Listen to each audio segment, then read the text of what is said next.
Annette Lemire began her art career in the early 1980s, joining the second half of the picture generation, a generation of artists defined by the idea of picture theory. Picture theory is the artistic concept of combining text and image to showcase a new multimedia art form called image text. Take Your Country Back Forward, her piece in the museum's 60th anniversary exhibit, demonstrates what art looked like at the height of the picture theory movement. In this piece, the words "Take Your Country Back Forward" appear mirrored across the vertical center of the photo, displayed in Lazar grotesque medium back font. The background shows 3 rows of soldiers, about 10 deep, walking away from the center of the piece, presumably towards a battle of some kind. This piece exemplifies Lemire's work. Most of her art is centered around political or social commentary.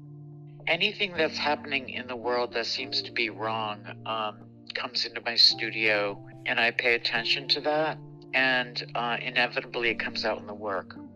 Another piece Lemire created, titled Left, Right, shows 30 different photographs of raised fists in the air, and its intention is to showcase the power of protesting. Lemire created the piece after the 1996 presidential campaign as a sign of hope, but after the 2016 election, she asked the Whitney Museum, where the piece is currently located, to flip it upside down. Now the fists point towards the ground. Lemire intended this change to show her own lack of hope in the political future of the United States after 2016. Lemire created Take Your Country Back Forward in 1990, during a period of global unrest. In the early 90s, nationality was fluid and countries were forging new national identities. In Europe, Yugoslavia's central government was collapsing, and tensions rose between different ethnic groups living in the area. Namibia and the Baltic states separated from South Africa and the Soviet Union respectively and declared their independence.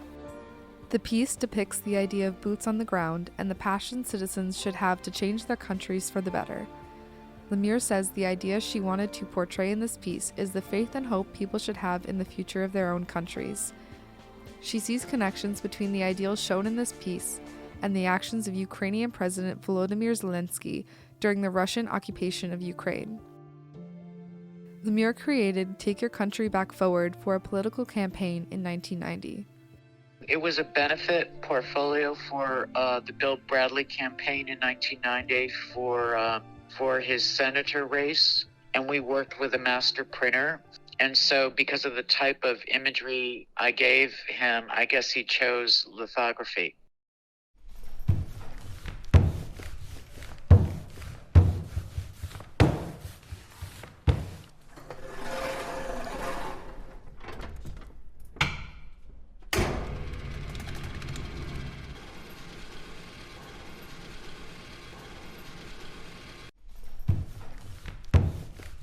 Lauren Bennett, a guest professor at UMass, helps explain the process of creating pieces using lithography.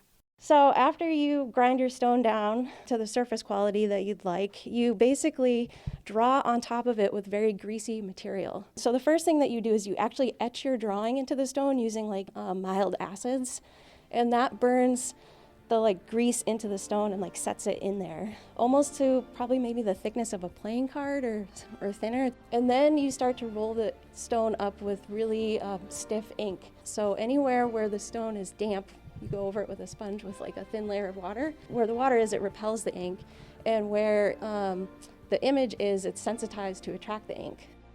After the artist has wet the stone with a sponge, they bring the stone over to a press, where they place a piece of paper on top of the stone and crank it through the press to create a print.